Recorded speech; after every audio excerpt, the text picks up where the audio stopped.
السلام علیکم، کیا حال ہے آپ لوگوں کی؟ امید کرتا ہوں آپ سب خیریت سے ہوں گے۔ تو ویلکم کرتا ہوں آپ لوگوں کا منشا ٹی وی پر۔ تو دوستو، آج ہم ریویو دیں گے کلورو عثمان قسط 158 کے دوسرے ٹریلر پر۔ تو دوستو، ویڈیو کو شروع کرنے سے پہلے میری تمام دوستوں سے گزارش ہے کہ ویڈیو کو لائک ضرور کر دیا کریں اور اس چینل کو سبسکرائب کر کے بیل آئیکن کا بٹن دبانا بالکل مت بھولیے گا اور اپنی قیمتی رائے کا اظہار بھی ضرور کیا کریں۔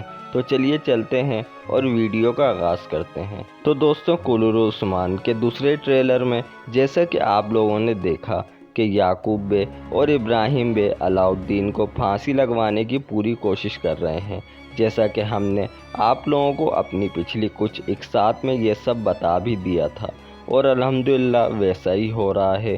تو دوستوں، ایک طرف تو ٹریلر میں علاؤالدین بے کو پھانسی دینے کی تیاری کرتے ہوئے بھی دکھایا جا رہا ہے، دوسری طرف عثمان غازی بھی یعقوب بے اور ابراہیم بے کی چالوں کو توڑنے کے لیے تیار ہیں۔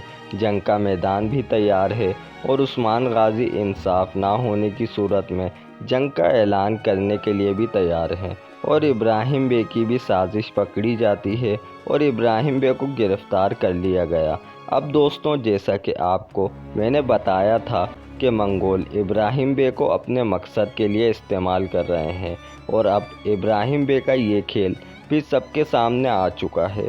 تو دوستوں، آنے والی قسط میں آپ دیکھیں گے کہ عثمان غازی تمام تر سازشوں کے باوجود بھی علاؤالدین کو چھڑوا لیں گے اور اس میں اورحان غازی کا بھی ایک اہم کردار ہوگا۔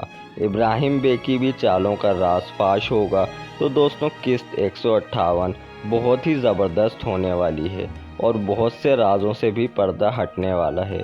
دوستوں، ہم بھی اس ویڈیو کو یہیں پر اختتام کرتے ہیں اور جن دوستوں نے ہماری پچھلی ویڈیوز نہیں دیکھی وہ ابھی چینل پر جائیں اور ویڈیو دیکھ کر ہمیں کمنٹ کر کے ضرور بتائیے گا کہ ہم نے آپ کو جو کلورو عثمان کے متعلق معلومات دیں وہ آپ لوگوں کو کیسی لگی۔ تو بس دوستوں، آج کے لیے اتنا ہی۔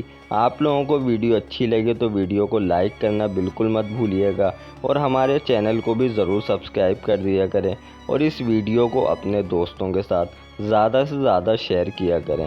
ہم آپ سے ملیں گے کسی اگلی ویڈیو میں کسی اور نئے ٹاپک کے ساتھ۔ جب تک کہ اپنا خیال رکھیے گا۔ اللہ حافظ۔